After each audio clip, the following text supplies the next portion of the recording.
Popularity থাকে, আমরা viral হতে চাই, সমগ্র দুনিয়া যেন আমাকে চিনে, আমাকে প্রত্যেকটা মানুষ যেন আমাকে চিনে, আমাকে নিয়ে যেন সবসময় মুখরোচক আলোচনাই থাকে, যে কখনো আল্লাহ তাআলার পথে, আল্লাহ তাআলার রাস্তায় তোমাদের পছন্দনীয় জিনিস আল্লাহ তাআলাকে দান করার জন্য আল্লাহ তাআলা বলেছেন। তোমাদের যতটা পছন্দের সর্বোচ্চ শিখর রয়েছে সেখান থেকে আল্লাহ তাআলার রাস্তায় দান করার জন্য আল্লাহ তাআলা বলেছেন। আল্লাহ তাআলা ওই সব দানগুলোকেই কবুল করেন যেগুলো মন থেকে তোমাদের পছন্দ মতো হালাল রুজি থেকে আল্লাহ তাআলার জন্য দান করা হয়, সেগুলোই আল্লাহ তাআলা কবুল করেন। এই জন্য আমরা বিভিন্নভাবে রুজি করার পরে ঠিকই আল্লাহ রাস্তায় দান করছি, কিন্তু আল্লাহ তাআলার রাস্তায় দান করছি, আল্লাহ তাআলার রাস্তা মসজিদ, মাদ্রাসা, এতিমখানা, বিধবা, অসহায়, রাস্তার জন্য, মুজাহিদদের জন্য, মাদ্রাসার এতিম ছাত্রদের জন্য, অসহায় ছাত্রদের পড়াশোনার খরচের জন্য আমরা দান সৎকা অনেক করছি, কিন্তু এই দানগুলো কি সত্যিকার অর্থে আমাদের হালাল রুজির দান কিনা এটা আমাদের লক্ষ্য রাখতেই হবে। কেননা যে আল্লাহ তাআলা হালাল ছাড়া অন্যায় পথের রুজি কোনোভাবেই অ্যাকসেপ্ট করেন না, এটা আমাদের মনে রাখতেই হবে যে আমাদের অন্যায় পথের রুজি কোনো দিনই আল্লাহ তাআলা কবুল করবে না। কিন্তু আমরা তো চিন্তা করি যে না, যে কোনো প্রকারের রুজি হোক দান করলেই কবুল করবে, কিন্তু অসম্ভব। আল্লাহ তাআলা শুধু হালালকেই গ্রহণ করেন, হারামকে কোনোভাবে অ্যাকসেপ্ট করেন না। এজন্য আমাদের প্রত্যেকের হালাল রুজিও যেমন করতে হবে, এই হালাল রুজি থেকেই দান করতে হবে। রাসূলুল্লাহ সাল্লাল্লাহু আলাইহি ওয়াসাল্লাম হাদিসে বলেছেন যে কারোর যদি এক লুকমা খাবার হারাম হয়, তাহলে আল্লাহ তাআলা তার এই হারাম রুজি দ্বারা এক টুকরা যদি শরীরের গোশত তৈরি হয়, এই শরীরটা আল্লাহ তাআলা জান্নাতে যাবে না। এটা আল্লাহ তাআলা জান্নাতে যাওয়া, এই শরীরটা হারাম হয়ে যাবে। আপনার এক লুকমা খাবার যদি আপনার হারাম হয়ে থাকে, 40 দিন পর্যন্ত আপনার কোনো ইবাদত কবুল আল্লাহ তাআলা করবেন না। তাহলে আমাদের কত খেয়াল করে আমাদের রুজি করতে হবে, আর এখান থেকেই আমাদের আল্লাহ তাআলার রাস্তায় খরচও করতে হবে।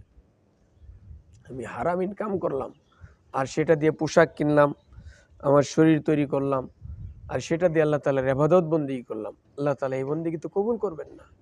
কিন্তু আমরা মনে করতেছি ইবাদত করলেই হলো, রুজি করলেই হলো, কিন্তু তা তো নয়। আপনাকে কোটি কোটি টাকার মালিক হতে হবে, অনেক জায়গার মালিক হতে হবে, এটা কে বলছে আপনাকে? আপনাকে কন্ডিশন দেওয়া হয়েছে হালাল তরিকায় রুজি করতে হবে, হালাল তরিকায় খরচ করতে হবে।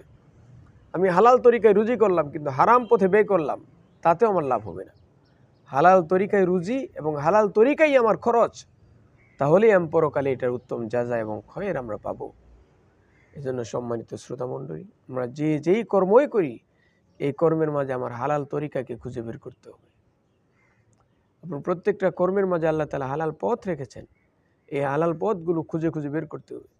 আর যে সমস্ত কর্মের মাঝে হালালের কোনো তমিজ নাই, কোনো পার্থক্য নাই, ওই কর্মগুলো থেকে আমাদেরকে বের হয়ে আসতেই হবে, নতুবা আমি নিজে ক্ষতিগ্রস্ত হব, আমার ছেলে মেয়ে, আমার পরিবার পরিজন ক্ষতিগ্রস্ত হবে, আমার ইহকাল অকল্যাণকর হবে, পরকালীন জীবন আমার কষ্টের জীবন হবে।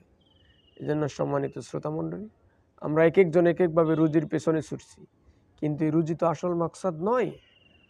আমাদের পরকালীন জীবন যেন সুন্দর হোক, পরকালীন জীবনে যেন আমরা সফল হতে পারি, এটাই আমাদের মূল টার্গেট। যেটা আল্লাহ তাআলা বলেছেন, ক্বাদ আফলাহা মান তাযাক্কা, ওই লোকটা সফল হয়ে গিয়েছে যে তার অন্তরকে পরিশুদ্ধ করতে পেরেছে। কিন্তু আমরা কি তা পেরেছি?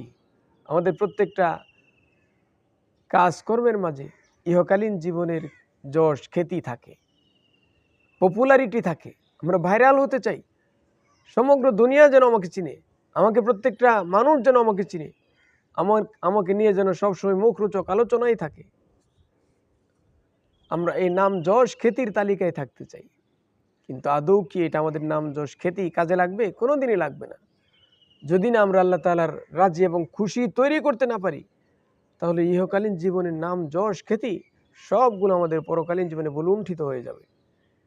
এই জন্য সম্মানিত শ্রোতামণ্ডলী, আমাদের প্রত্যেকের রুজি রোজগার এবং আমাদের খরচের পথগুলোকে খুঁজে খুঁজে হালাল তরিকায় রুজি এবং হালাল তরিকায় খরচের পথ আমাদেরকে বের করতে হবে।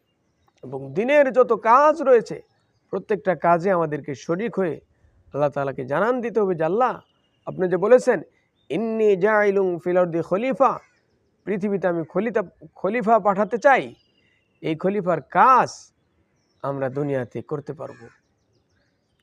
ঠিক কীভাবে হবে?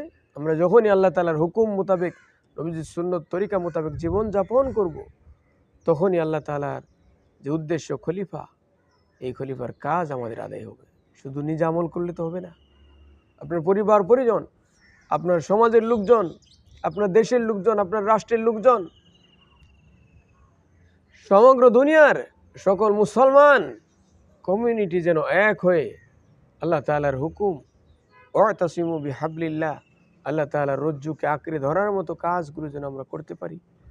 এই জন্য আমাদের সুন্দর সমাজ বিনির্মাণে ভূমিকা রাখতে হবে। আল্লাহ তাআলা আমাদের সকলকে সুন্দর সমাজ বিনির্মাণের সুযোগ আল্লাহ তাআলা তৈরি করে দেন। ওয়া আখিরু দাওয়ানা আনিল হামদুলিল্লাহি রাব্বিল আলামিন। আসসালামু আলাইকুম।